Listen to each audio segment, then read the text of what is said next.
Autre titre, plus de 600 stations de service sont en situation irrégulière sur les 788 que compte la capitale burkinabé.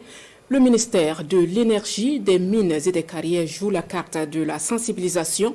Depuis le 4 septembre dernier, une équipe est sur le terrain pour, dit-elle, recueillir les préoccupations et les difficultés des propriétaires de stations irrégulières afin de les accompagner à se conformer à la réglementation en la matière. Siela Ouattara et Isia Kanana ont assisté à une de leurs sorties. Regardons. Cette station est implantée sur une parcelle à usage d'habitation dans le quartier Kalgonet. Une implantation irrégulière selon les services techniques du ministère de l'Énergie, des Mines et des Carrières. Plus loin, une autre station, objet d'irrégularité. Celle-ci est dépourvue de toute autorisation d'installation, mais son propriétaire pointe du doigt les procédures administratives. Les procédures ont été entamées, c'est pas parce que le ministère en charge a donné un élément pour pouvoir régulariser un peu les situations anormales. Mais on a tout le temps redéposé les dossiers tout en les poursuivant. Ils vont nous dire ça est en bonne voie, ça est dans tel ministère, c'est l'urbanisme qui a bloqué le dossier et ça y est au niveau de la direction générale de l'aménagement du territoire. On poursuit, mais finalement pour les avoir c'est tout un problème. Après Kalgondin, cap est mis sur la zone d'activité diverse ZAD.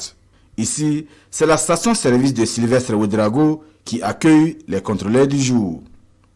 L'ouverture de cette station avait été refusée pour non-respect de la distance réglementaire. Dans l'arrêté, il y avait des distances de sécurité entre les stations qui étaient de 500 mètres dans le temps.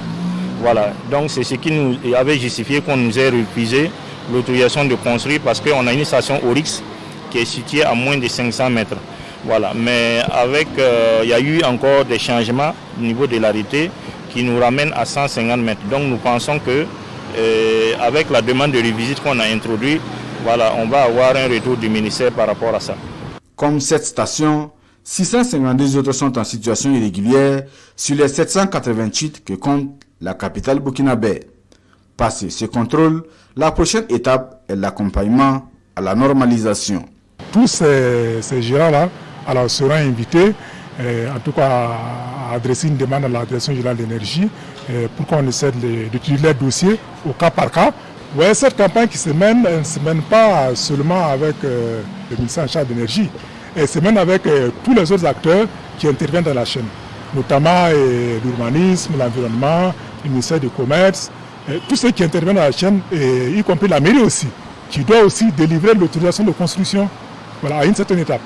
Donc, c'est-à-dire qu'à la fin, tous les acteurs seront au même niveau d'information, auront visité toutes les stations irrégulières et ensemble, nous allons faire des propositions pour voir dans quelle mesure on peut les régulariser. Cette campagne de sensibilisation sur l'implantation irrégulière des stations de distribution de produits pétroliers, entamée depuis le 4 septembre dernier, se poursuit jusqu'à ce 22 septembre.